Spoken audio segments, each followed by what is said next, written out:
I would posit that taking a big swing doesn't necessarily mean doing it from the starting gun.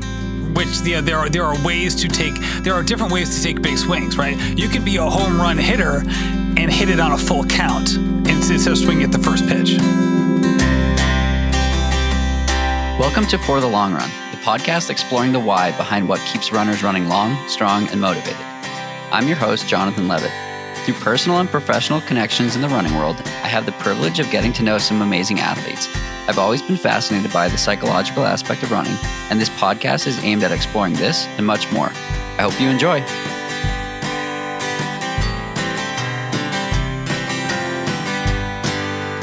This episode is brought to you by Freedom Solar, the company I'm using to go solar on my house. When I first started looking into solar, I thought it would be a clunky and expensive process. Freedom Solar walked me through the economics of it, where if you choose financing, you can potentially be up $50 a month every month, starting the day you turn your system on.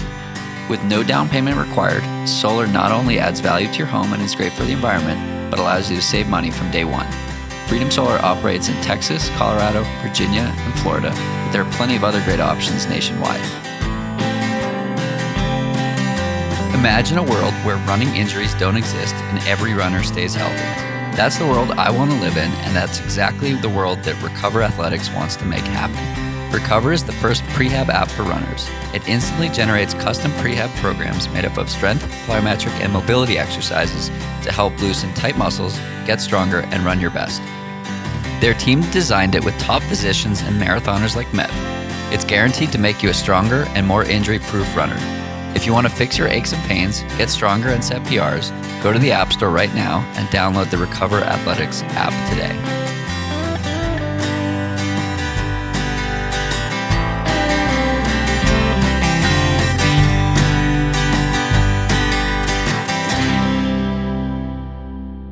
Welcome back. I have Matt Chittim joining me from the internet. Matt, thanks so much for taking some time to chat. I'm here from the internet. Matt from Meta is here on the podcast. Matt from Internet Land. Matt from Rhode Island Land. There you go. Yeah. I'm so excited to be here. You and I talk all the time. So this is going to be just like a normal conversation. I say we talk all the time. It's me pestering you 95% of the time. And then 5% of the time you're like, I want to actually have a conversation with Matt without him pestering me about something. That's roughly accurate. Yeah, I'm not afraid. I'm not afraid of it. Just know yourself. So before we dive into it, who is Matt? So Matt Chittim is a running podcaster, running coach, someone who loves sports, and as well as being a father of two and a husband and a master's runner now. So I'm about to turn 41 in a couple months. Nice. So given that this is a running podcast and we're two dudes with podcasts, let's talk about running and podcasts. Does everyone have a podcast these days? Doesn't Real Dumb Runner have like a really good article about that? Like the number of running podcasts has now eclipsed the number of runners. Yeah, it's like the circle of runners and and the Venn diagram of runners and people with a podcast is like a complete circle. Yeah, it's just one circle. So I started my show a while ago. So, over 4 years ago now. And basically how it started was kind of like, it wasn't even connected to running per se. When I was at Providence College, I was a major gift officer there. So I worked in fundraising. Prior to that, I was a college basketball coach. So I'm there, and one of my good friends was the head of marketing. So the VP of marketing at Providence College. And I would just pester him all the time because our offices were right near each other and say, hey, you love podcasts. You love audio content. Your team's interviewing all these people all the time for the alumni magazine and for the website and all of this stuff you're doing. I was like, just record all this stuff and make a podcast. You're already doing the interviews. So I was pestering him over and over and over again. And finally, he comes to me like 6 months later and he's like, hey, we bought all the equipment to do the podcast. I'm like, Joe, that's great news, man. Congratulations. And then Matt is taking a coughing break, and now he's drinking LaCroix. Matt ran for 3 hours this morning, so he's doing the necessary things for self-care here, and and we're back. I'm coming to you from mile 17 and a half. No. So I guess we're not going to edit that part out. All right. So no. Fun fact: I don't do any editing on my podcast. So we just roll live, and I sometimes tell people this, and sometimes I don't. But I think it just makes for a different conversation when you know that whatever you say is going. There you go. All right. Well, good thing I pressed mute on my microphone then when I was having a serious coughing fit. But Joe tells me they bought all the stuff. I'm so excited for him. This is great. There's really no college podcast that existed at that point. So I'm like, hey, this is fantastic. And then he's like, all right, well, here's the thing. You're going to be the host. I was like, wait, what? Like, I don't have a background in communications. I don't even work for you. What do you mean I'm going to be the host? So he said, that's really the just deal, a ruse man. to get you fired for not doing your job. I'm like, you're surprisingly hitting the nail on the head there. We can't talk about that, but we certain disclosure agreements in my past. Get violated my NDA. Exactly. But I will say, my boss was not terribly excited, but because he was on the same kind of plane as Joe within the PC hierarchy, he kind of had to acquiesce and started the Problems College podcast. It was a weekly interview show, just like so many other shows. So that was really enjoyable. We're interviewing people from all around campus. So we didn't interview like some athletics people, but it kind of was everybody because it was for the full alumni base. Then 6 months later, Anchor did a serious pivot from being audio Twitter, which is a horrible idea. It's basically like listening to voicemail messages, which everyone hates doing. And they pivoted to basically being What's a podcast voicemail in a message? box. What's that? What's a voicemail message? Yeah, exactly. So it basically became audio in a box. All you need was a phone. So all of a sudden the barrier to entry into podcasting had been eliminated. Now the quality wasn't perfect, certainly, but now it's available to the masses the same way blogging had become available to the masses 10 years earlier. So I was on their mailing list because I had the app at the time. I see this. I'm like, all right, well, I know all about podcasting because I've been doing it now for a little while. I said, hey, I want to do a running podcast. Now, at that point, Allie Feller, Lindsey Hine, Carrie Tollefson, and so many people in the ultra running world were already having shows that interviewed pros and were doing a really good job of it. And I subscribed to all those shows and I still do. And even though I wasn't running ultras and still don't, I love listening to Trail Runner Nation and so many of the other shows. So I'm like, all right, we'll interview dedicated amateur runners. I wonder if no one does that. And I really didn't care if anyone listened to it because at the time, Providence College has 50,000 alumni and 100 people were listening to each episode. So I'm like, hey, 100 people per episode is actually a good number because they actually have an alumni base that we're marketing to, as opposed to me. I'm just a guy in a basement that no one knows. So that was my barrier for success. So first 8 months, no one listened to the show, which I didn't care about because I didn't get into it for people to listen to it. It was just kind of a fun thing, talking to interesting people. This is great. So it was 8,000 downloads in total for the first 6 months, which is basically zero. And then I basically used basically the podcast as a laboratory to work on my social media marketing for my job. So getting on Instagram and really trying to learn how to be, in the social media marketing game. Again, not for the podcast. Podcast was just like a laboratory where if I messed up, no one would care. And I started doing that. And it really just for, that and for other reasons really took off. And all of a sudden, 8,000 downloads in the first 6 months. In the following 12 months, we had almost 1 million downloads. Wow. One thing that I found interesting that's a parallel to this podcast is the genesis or creation, I guess Bible pun intended, of this is the book of Matthew? Is that what we're saying? No, this is the book of Matthew. Without a plan, right? Like you just wanted to have conversations with good people and you didn't have a business plan. You didn't have, it didn't need to be your income. It didn't need to be this. It was whatever you wanted. And I've felt that with this podcast. Like it's nice that it grows, but I don't need it to grow. And I want, as you said, to talk with interesting people. And the reason I started this one was I was having those conversations with interesting people, some professional, some amateur, and some in between. And I was like, I got to share this. And so do you think that that's one of the reasons that it took off because you didn't have like an ulterior motive? I mean, probably. I think ultimately, people know if you're faking and they know if, people are much more transparent than they usually presume that they are. So I think that there's certainly an element to that. But even then, like if you're talking to amateur runners, I don't even know what an agenda could be really.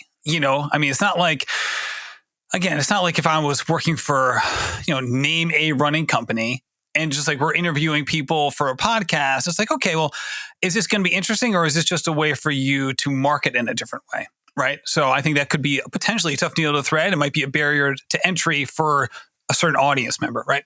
Whereas, hey, if it's me, the barrier to entry of people listen is, hey, is the quality of the show any good in terms of audio, just audio quality generally? And then does Matt do a good job with questions and bringing energy and having a lively conversation? And then finally, are the guests interesting people? And that's the easiest part. Finding interesting people to talk about themselves is not really that difficult, frankly, especially if it's an amateur runner who hasn't been asked these questions 3,000 times by other people, right? I think the harder part is having an engaging and interesting conversation with a pro athlete who is, again, you're trying to find, a take or an angle that maybe they haven't pursued in long form content before, which is an easy thing to say, a much harder thing to pull off because everyone comes into those conversations thinking that. So how do you make that happen? So talking to amateur runners about struggles and hurdles and successes, ultimately, if they love running, the conversation usually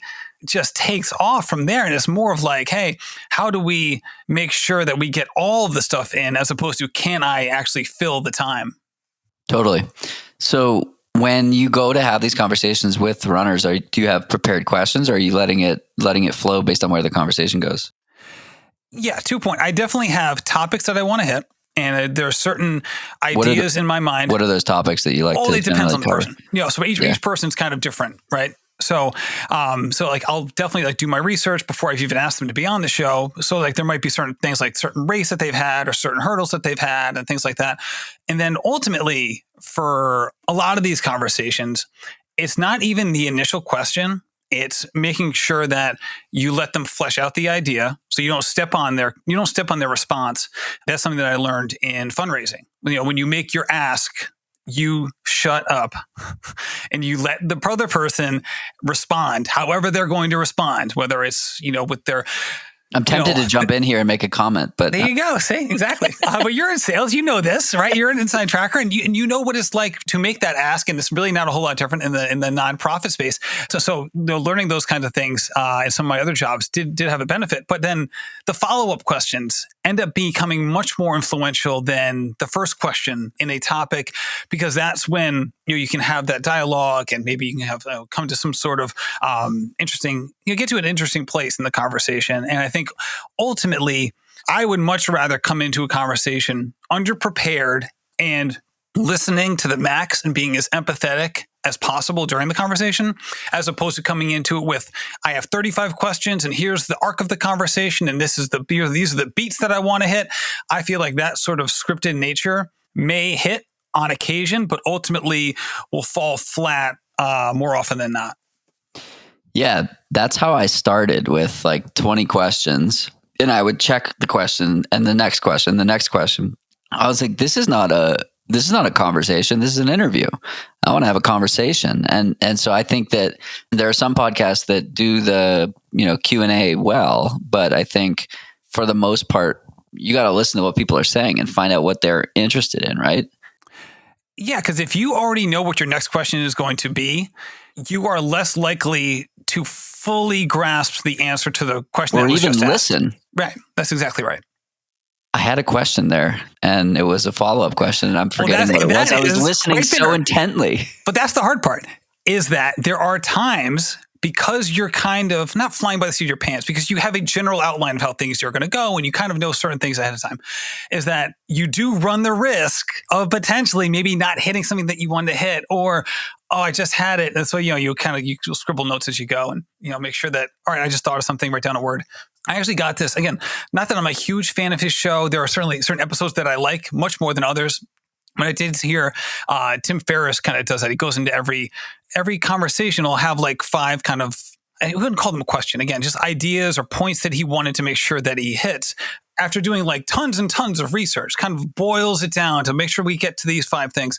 And I think that kind of model works really well, because I think it does strike the balance between being prepared and making sure you hit your stuff, but also not trampling the other person in the conversation and making sure that you're being, completely engaged with what they're bringing to the table.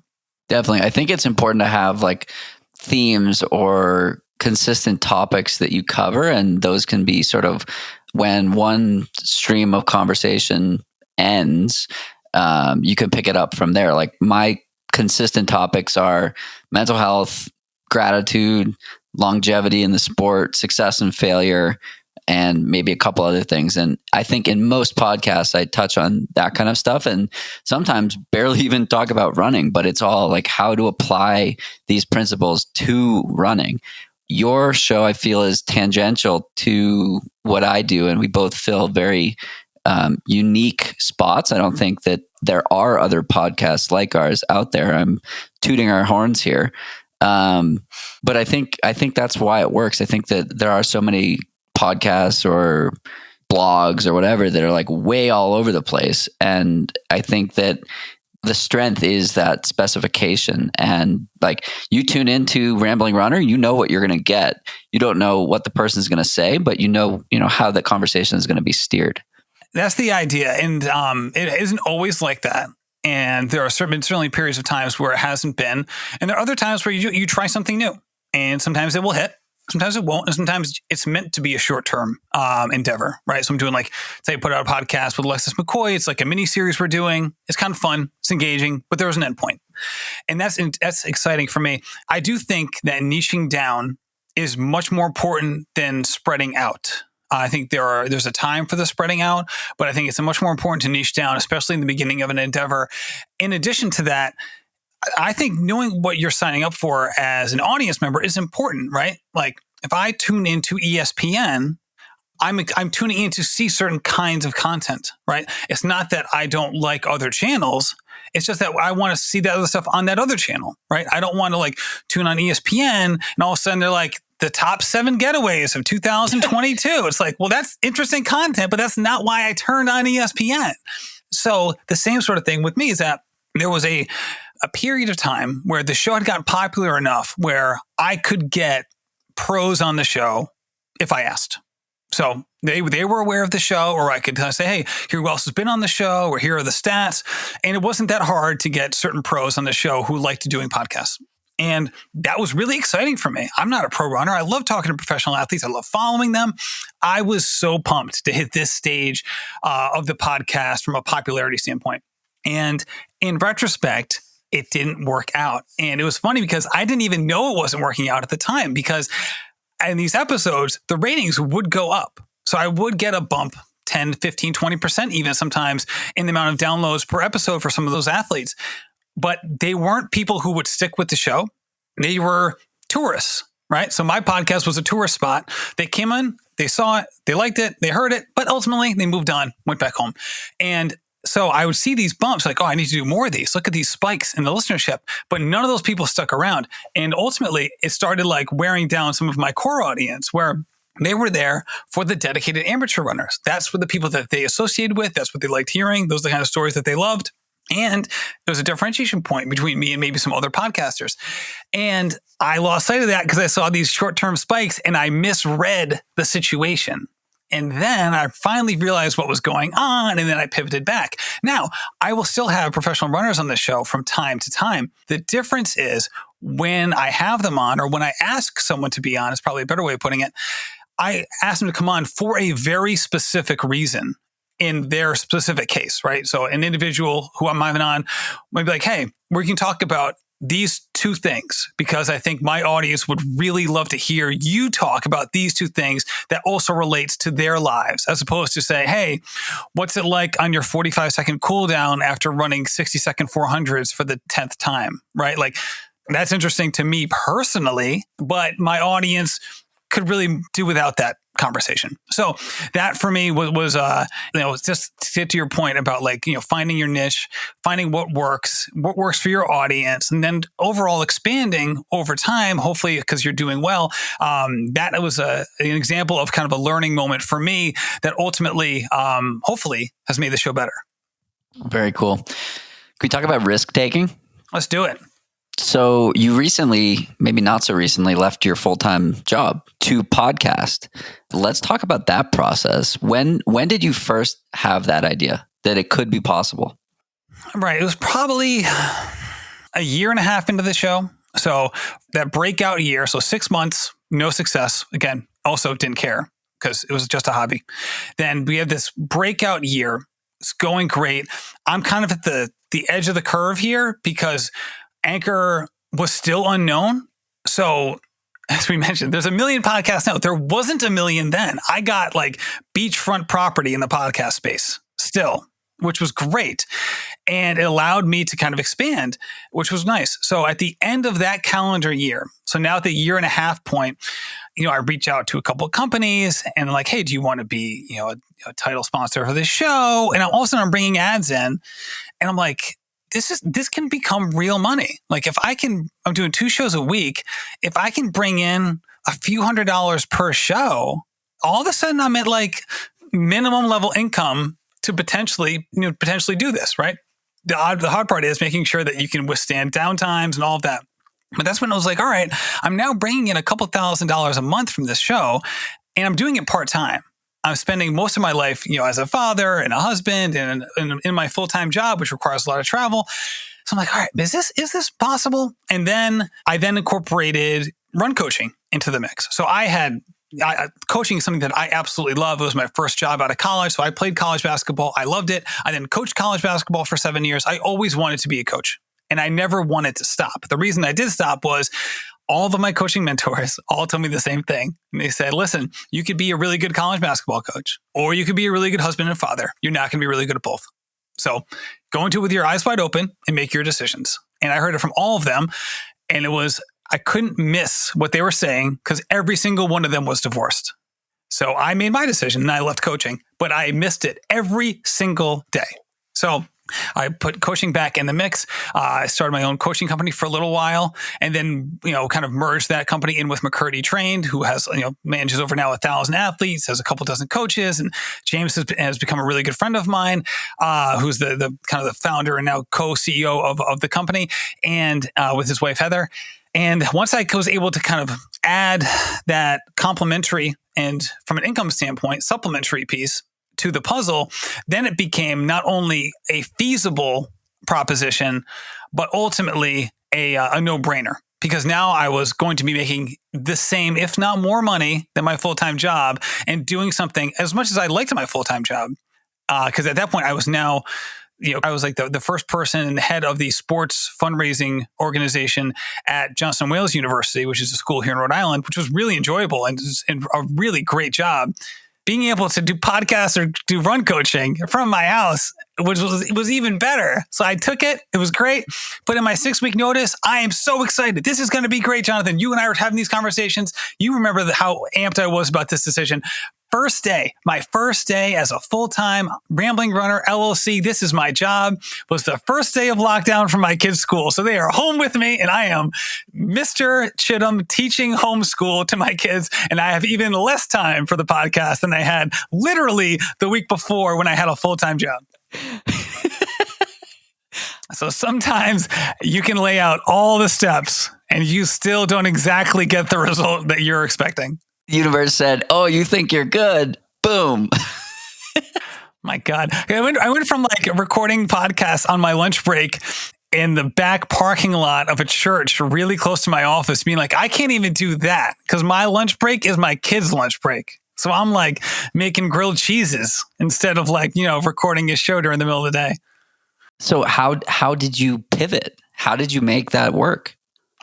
It was just, for me, it was a couple things. It was maintaining a certain level of performance with the podcast and with being able to bring in sponsorship because, sponsors don't just like come flooding into your inbox. A lot of this is outreach. As someone who's worked in recruiting. Wait, they don't? I know, believe it or not. As someone who's worked in recruiting for basketball, recruiting for admissions, and then fundraising for a decade, I was more than comfortable doing outreach and having these kinds of conversations, talking about money, talking about investment. That's fine. But you want to build up the performance. You want to build it all out. My wife is extremely conservative with money. She bought her house on her own at age 27 without any help from anybody. So she was, very, very conservative with money. It was only going to do this if not only that, like we had a certain amount of success for a certain period of time, but sponsors lined up months and months in advance. I could put it all on an Excel sheet, show her mom. Her mom is like, my mother-in-law is unbelievable. She went from being a secretary at MetLife to being the VP of Human Resources without a college degree. Like she is an absolute force of nature. So sitting down, both of them like, hey, here's what we're doing. And we finally agreed to it. And it was, really, really exciting. But again, it got to the point where I basically I basically was bringing in the same amount of money with the podcast and coaching that I was doing with my full-time job. How'd that make you feel? Tired. I was really tired because I was basically working 2 full-time jobs. It was super exciting. And it got to the point where I was like, I cannot believe that this could be happening, right? Because at one point it felt inevitable because of the success we were having. But at the same point, it was like, wait, what am I going to be?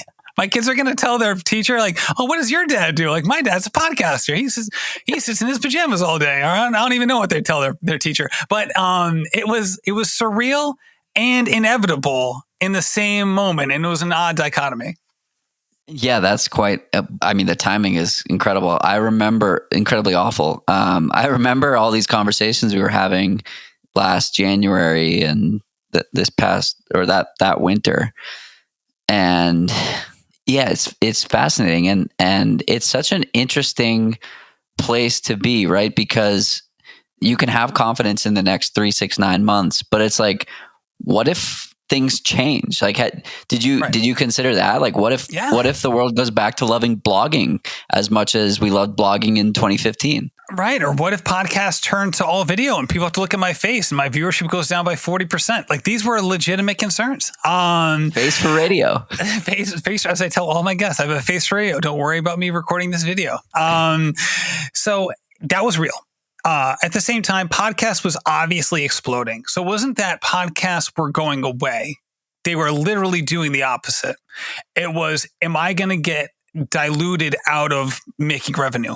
Because there's going to be so many, what if like the top 15 pro runners all start podcasts instead of like being like, all right, I'm going to rely on. Shout out to Noah Drawdy.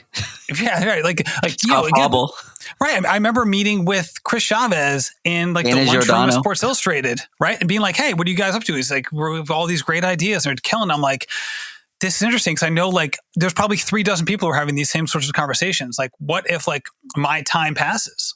Right? Because more people come into this field. So that was more of it. And then I was also looking around, like, what if I get jobs in the running space, and I just keep this as a part-time gig, like working at, different kinds of marketing firms or, a place like Inside Tracker, like you have an awesome job and you podcast. Like there are ways to do this where I'm more aligned with running than I was as a, higher ed fundraiser, but I'm still doing these other things. And I think ultimately what made the decision a no-brainer was joining McCurdy Trained as a coach, because now I wasn't solely responsible for bringing in new athletes, because when I had my own coaching service, it was great. And I had a platform to bring in new athletes, but I still had to bring them in, and to say nothing of retaining them, which is just a matter of being a good coach. But bringing the athletes all of a sudden was taken off the table by joining McCurdy Trained. And that was like the last hurdle. I was like, okay, if I don't have to worry about that, and I can say, all right, I'm going to have a relatively stable part of my salary every month because I'll have a few dozen athletes through McCurdy Trained, and I can rely on that because of the success they've built.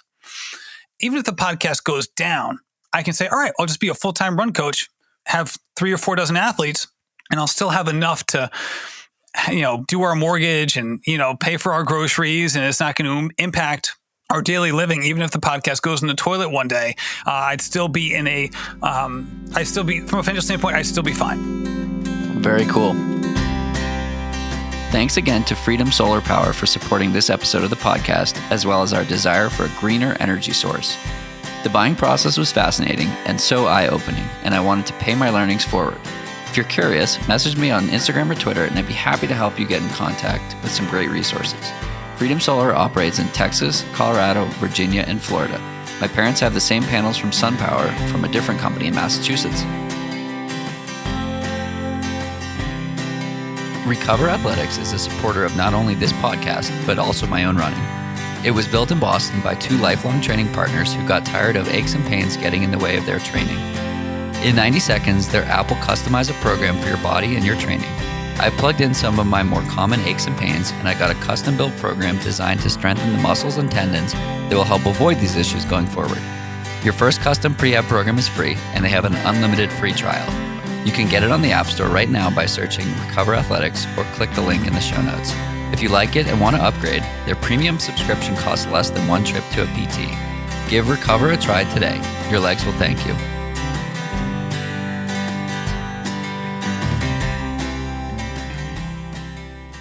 Let's back it up a few years. Why running? We're going to get real philosophical here. How did you get into running? How did you find your stride? Pun obviously intended. Pun always intended. So I was always a pretty athletic kid. I did all the sports. I did them all. I focused in basketball, but it was just because that was in my high school. That's just what I was better at than some of the other kids. It was nothing like I loved it, but I didn't love it like more than other sports. I just loved sports. So in retrospect, I should have stayed with soccer. I'll say that because my high school was loaded. We were fourth in the country. We were a public high school of like less than 1,000 kids. We were fourth in the country in soccer. I had kids, all the kids I played club soccer with, all got Division I scholarships. Every single one at like high level institutions. And I was the dummy who wouldn't play basketball instead. So running was always fun. That's because of your height, obviously. Yeah, that's the thing. I was actually taller than all these dudes. I'm like short on the basketball court. I'm like 5'8", 5'9". I'm like the only kid on the team under 6 feet. Sometimes, Jonathan, you say what's if your only life I had made known of? You back then. Some people keep building bricks for success. I just stack disappointments. And that's a big one. But if I could go back, but I always loved running. So gym class, trying to set like the fastest time in the mile for your grade. And, we had a pretty athletic high school. And so I was able to do that sort of thing. And I always loved doing that. And then high school, I did run cross country for a season, a sophomore year. I did run junior and senior track, which was fun. I skipped more practices than I went to, but we had some pretty good athletes and, doing the 4x4 team. I did all the events. So I would do 4x4, I do 4x1, I would do the 1, I do the 2, I do the long, I do the triple, and I would do the high jump. It was just fun. It was just fun being out there. Ultimately, I really didn't care like how it went, but it was enjoyable. Did college basketball, which I enjoyed. After college, it was just a matter of like, I wanted to find an athletic endeavor that I could do. And I wasn't going to rely upon other people because my schedule was so nuts. I was basically working 2 full-time jobs. So I couldn't commit to like, I had a lot of friends who wanted me to do like basketball leagues. It's like, I work every night. I can't commit. So I could do the running part. And that's exactly what I did. So I'd always run, in the off season for hoops. We'd come back, you'd hit a certain time, whether it's like the 1.5 mile test, guards have to break 9 minutes or stuff like that. Anyway, so I was always running, but for other reasons. And then got into it with Ronald McDonald House Charities. They have running programs all across the country. They have a really strong one in Providence, Rhode Island. So I'm Rhode Island born and raised, except for my 4 years of college. And, it was like Bob and Ann Rothenberg, who'd been the coaches at Brown University for decades. You pay them $50 a year and they coach you. $50 a year, and they don't even keep it. They forward it right on to Ronald McDonald House Charities. The best people. So we were doing like 2 live track sessions a week at Brown Stadium, getting weekly schedules from Bob. It was really fun and exciting, and I really enjoyed it. And I didn't always stick with it. And this has kind of been a theme of my running, is kind of a lack of consistency for a variety of different reasons. But that's when it was really so much fun because I loved the track workouts. It played to my strengths as a runner. And I loved just being out there with other people and competing and doing it with an open heart. You're rooting for other people, but you're also hoping to run really fast and maybe outkick them at the end. So I really enjoyed those, 5:30, 6 a.m. track workouts. It was just such a blast. And it really got me into the running space, even if I didn't always have the consistency that I wish now that I'd had. Awesome. And now you've got a marathon coming up in 2 weeks. 2 weeks. Is this podcast going to be out before the marathon? No, it won't. All right. So congrats on your marathon. Congrats on your if marathon. You're listening to this now, I've already finished and I ran awesome. I am on the other side. I am on the podium. We're recording this from the CIM Capitol steps. And it's great. We are doing that. King of Sacramento. Why CIM? Why the marathon? Okay, so I did run 2 marathons in my late 20s. The first one was Hartford. Again, I'm in Rhode Island, so New England. So ran Hartford completely unprepared. And boy, did it How'd that stink. go? I may have had more tiers than steps. I didn't have a tier tracker, but it's possible. But that did not go great. A year later, I ran Cape Cod Marathon. This was before they switched the course. Now it's a much more flat course. Before it was basically running counterclockwise the town of Falmouth and then finishing Which is along. not flat. No, it is not. This is why they changed the course. So the second half of this race was tough. Did it go into Woods Hole? Hills. Yeah. Oh God. Yeah. No, you start in Falmouth Center and you run out and you go counterclockwise. So the first 13 is pancake flat. It's great. Yeah. Second half, it was not great. And then you run along the whole Falmouth road race course. You can't miss it. The numbers are as big as cars in the middle of the road. So it's just rolling hills. I was much more prepared for that race. And I really loved the training. Ultimately, the race didn't go quite the way I wanted to. I kind of lost my form on some of these rolling down hills and ended up having some knee pain, which I had never experienced before in any of the training. But it was just my form deteriorated on some of these downhills, and I had a little bit of knee pain. So I had a little bit of walking. I ended up finishing around 3:45 or so. But I did a pretty good job of running the vast majority of it before the knee pain popped up. But man, it threw me off, man. I had such a good training leading up to that. I really enjoyed it. I had such a good experience. And then the race just broke my heart. I was like, how did I get knee pain? I've never had knee pain. I played basketball for 20 years. I didn't have knee pain. Like, this pops up at mile 21 of a race. Like, what a cruel joke. And I just I got real gun shy about doing it. So I didn't race. I didn't run a marathon in my 30s. So these were late 20s. And here I am now, going to turn 41 in January. It got, I wouldn't say unfinished business, because that makes it sound, first of all, more dramatic, and it makes it sound like I'm really good, which I'm not. But it does sit there like, hey, like, I really want to give this another shot. Like, I know I gave it a good shot last time, but can I do it again and maybe make this not just like a one-shot deal, like continuing to build and try to get good at this, because I really did enjoy the training back then. And I'm enjoying the training now. It reminds me of when I was, getting ready for hoops, of like this all-encompassing feeling with training and really trying to make sure I'm getting the most out of myself and spending a lot of mental energy on it. And I have the full-time job now that allows me to do just that, which is really exciting. So I'm really happy about it. I've been out to the course. So 2018, they had me out to do some live shows at their expos and do the same thing in 2019. Got all the interviews lined up, but then I had what I thought was going to have ankle surgery that weekend, which ultimately didn't end up happening, thankfully. But I was going to go out there for 2019, do the same thing. And they're having me back this year to do live shows, which I cannot wait to do, and announce who we're going to be talking to. And I was like, you know what? I'm not flying out without running this thing. So after having some conversations with them, I decided on a pretty quick training turnaround that I was gonna run this race, and I'm really excited about it. And I'm sure you negotiated a massive appearance fee. I'm not going to say if it was 5 or 6 figures. I can't illuminate that, but it wouldn't be fair. Yeah. Do you feel pressure as a running coach to run marathons? I would say I feel pressure to run marathons. I want to run marathons because a lot of my athletes choose to run them. And I think that there's value in that experience of, you don't have to always, I don't feel like I have to run marathons the rest of my life every year, but it's like, it's been so long since I put myself through that experience. I think it will be valuable as a coach to go through it again. And it has. I also just wanted to do it. I do feel as a podcaster and coach, a certain pressure to perform at a certain level. I don't think it necessarily makes me a better coach necessarily, but I do have more the imposter syndrome feeling of like, hey, if I go out there and stink it up, what are my athletes going to think? And again, they don't care. They just want to make sure that I'm making them become better runners. But it's more of like, you get that imposter syndrome feeling and then the negative cycle.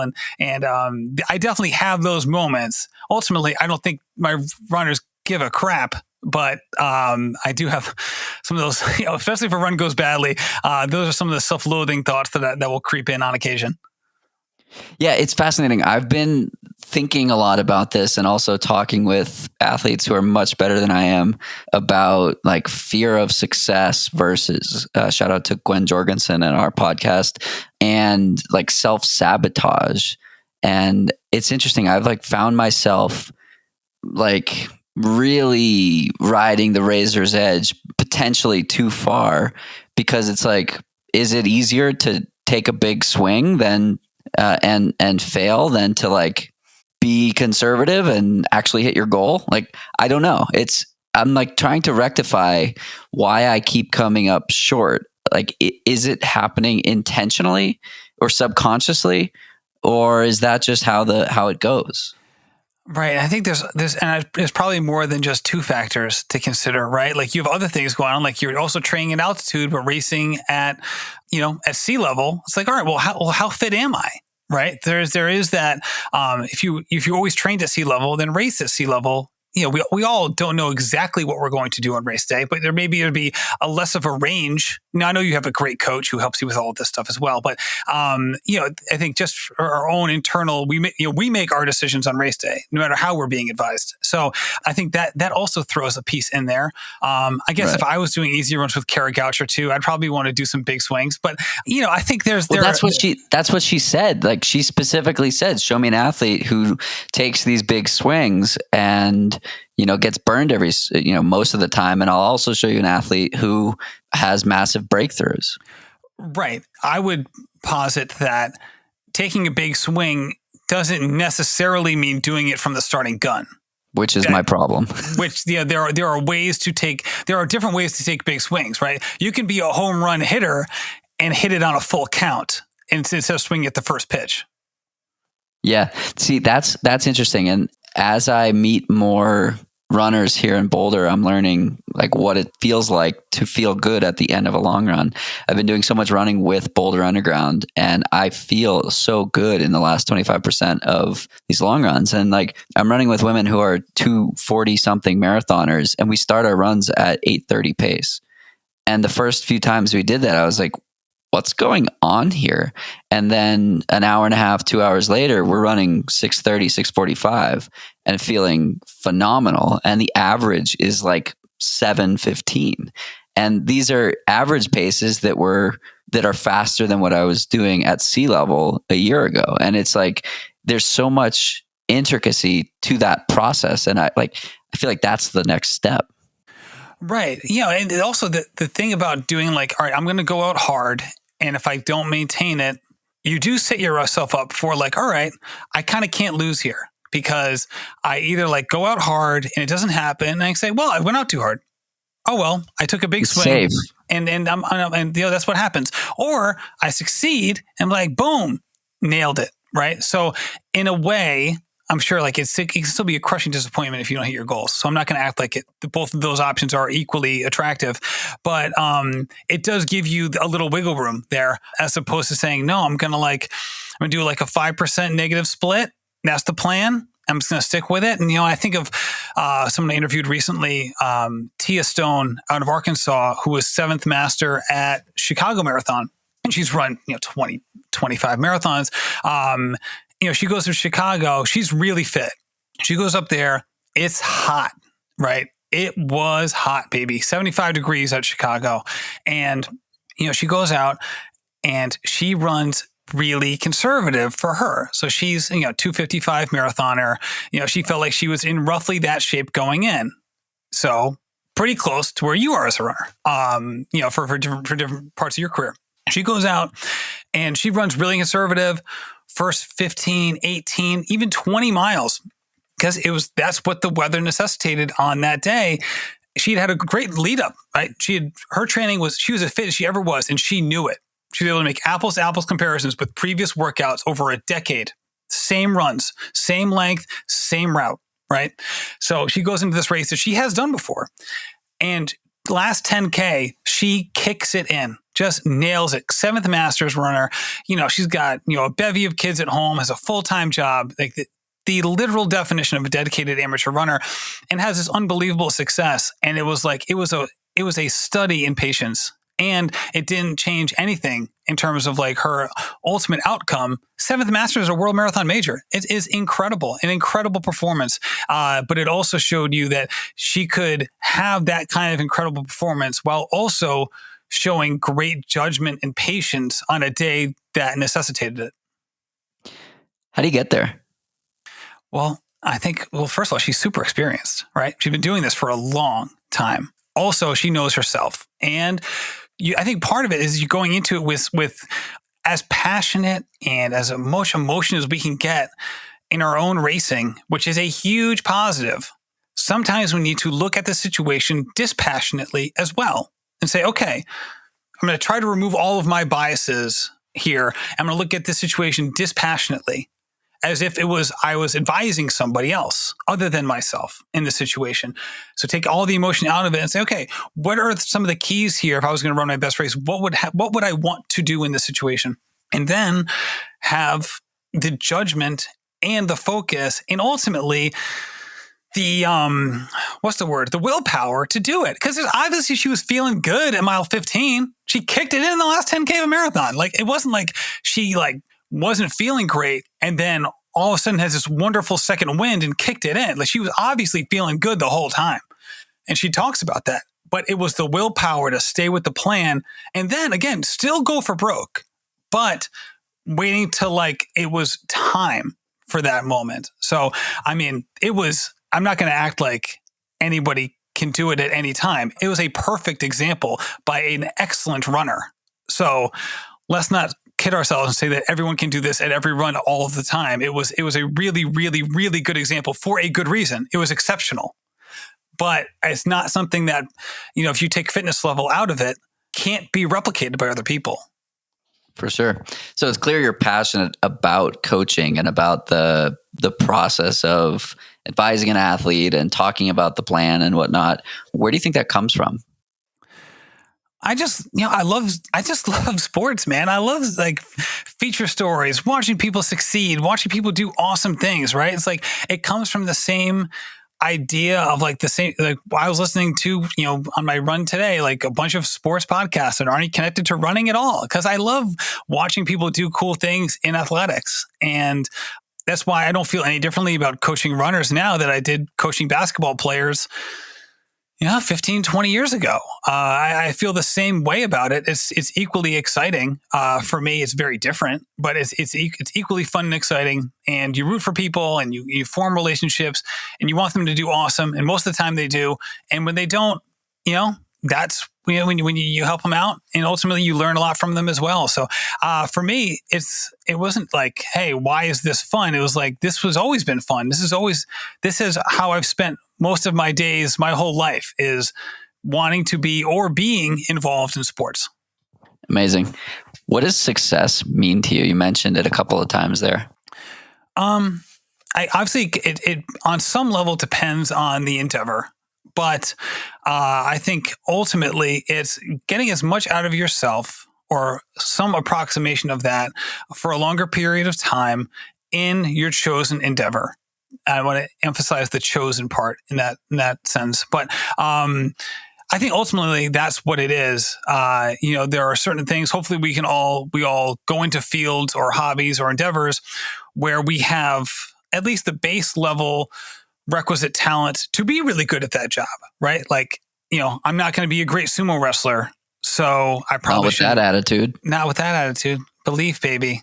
So there are certain endeavors where maybe we are less inclined to be quote unquote successful. However, because I think it's fun to talk about success as if competition with others doesn't matter.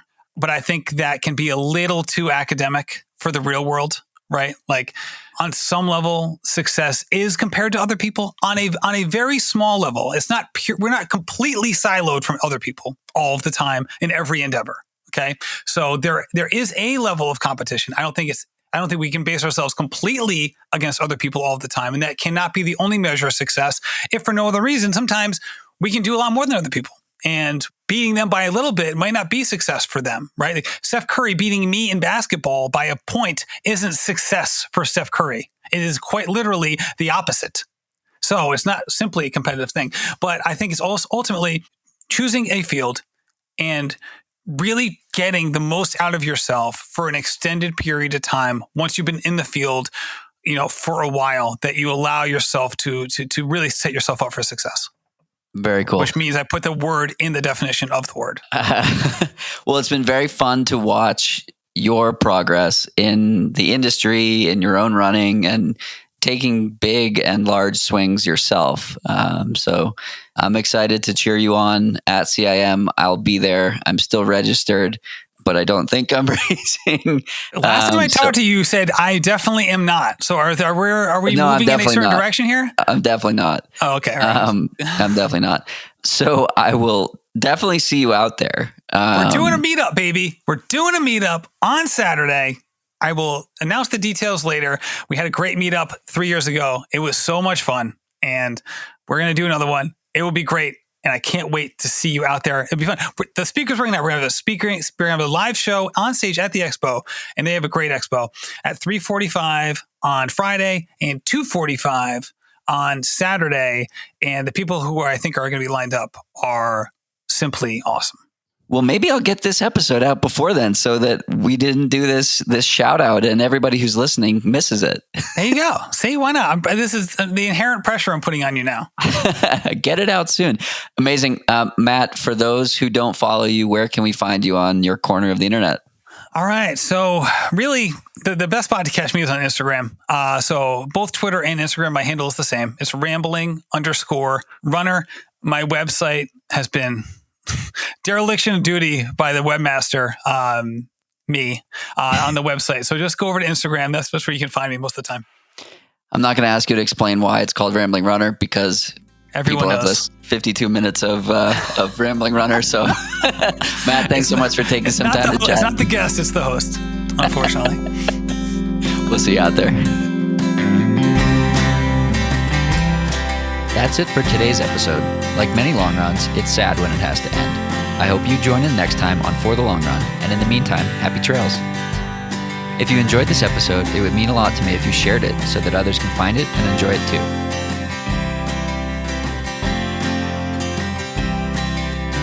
This podcast and the accompanying music has been produced by Brian Walters of Single Track Sound. For the Long Run's logo was created by Vanessa Wolf of Sterling Wolf.